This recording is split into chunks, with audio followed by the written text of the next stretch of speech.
দক্ষিণী সিনেমার সুপারস্টার প্রভাস বাহুবলী সিনেমার সাফল্য তারকা খ্যাতির শীর্ষে পৌঁছে দিয়েছে তাকে। পুরো ভারত জুড়েই রয়েছে অভিনেতার ব্যাপক জনপ্রিয়তা। তারপর বেড়ে যায় প্রভাসের পারিশ্রমিকও।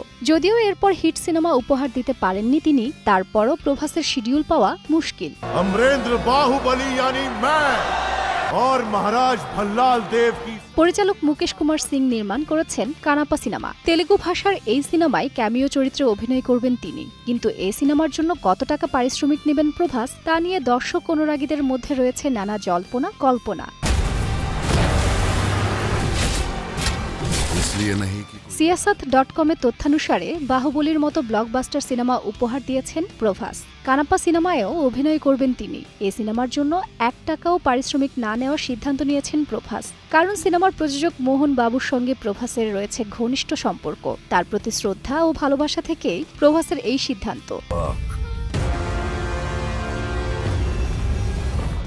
এদিকে কানাপা সিনেমায় নাম ভূমিকায় অভিনয় করছেন বিষ্ণু মাঞ্চু। অন্যান্য চরিত্রে অভিনয় করবেন অক্ষয় কুমার, মোহনলাল, মধু সহ আরো অনেকে। চলতি বছরে সিনেমাটি মুক্তির কথা রয়েছে। রাজকুমারী, নাদুয়ে, মণিবন্ধম বহির্মুখম।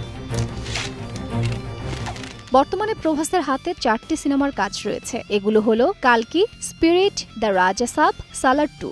এই 4টি সিনেমাই বড় বাজেটে নির্মিত হচ্ছে। এসব সিনেমার জন্য প্রভাস পারিশ্রমিক নিচ্ছেন 100 কোটি রুপি। তবে স্পিরিট সিনেমার জন্য নির্মাতা সন্দীপ রেড্ডি ভাঙ্গা প্রভাসকে 150 কোটি রুপি পারিশ্রমিক দিচ্ছেন বলে জানা গেছে। তাজরিন রিকা, সময় সংবাদ, ঢাকা।